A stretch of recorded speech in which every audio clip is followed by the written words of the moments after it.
শীতের দিনে একটা বিখ্যাত পদ হলো ফুলকপি দিয়ে ভেটকি মাছ।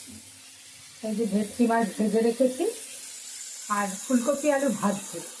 অনেকে ফুলকপি ভাপিয়ে নেয় নাকি গ্যাস হওয়ার ভয়, তাতে আদৌ তাদের গ্যাস কমে কিনা আমার জানা নেই।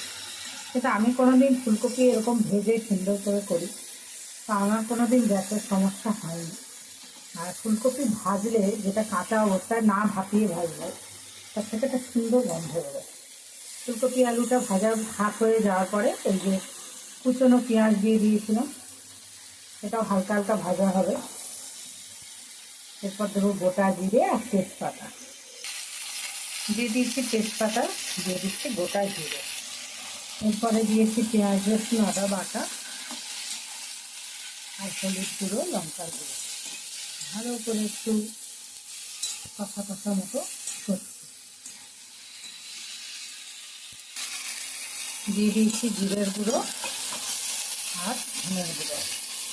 এরপর একটু জল দিয়ে দিলাম যাতে মশলাটা তলায় লেগে না যায়। কষানো মাঝপথে তখন দিয়ে দিয়েছি নুন আর দিচ্ছি কটা কাঁচা লঙ্কা ভেঙে। চেরা দিলাম না, তাহলে একটু ঝাল বেশি হয়ে গেলে আমার চিনি খেতে পারবে না। এবার এটাকে আমি ঢাকা দিয়ে সিম আঁচে খেতে দেবো। স্লো কুকিংয়ের টেস্ট হয় সবচেয়ে বেশি, তাই ঢাকা দিয়ে সিম আঁচে এটাকে হতে দেবো। তারপর 5-6 মিনিট হওয়ার পরে দেব একটু গরম মশলা। দেওয়ার পরে যখন এটা পুরো সেদ্ধ হয়ে যাবে তখন দেবো মাছ, তাহলে রেডি হয়ে যাবে। এই যে ভেটকি মাছ আমি ভেজে রেখেছি, এবার দেব। ঝোল আমার সেদ্ধ হয়ে গেছে, এবার মাছগুলো দিয়ে 2 মিনিট ফোটাবো।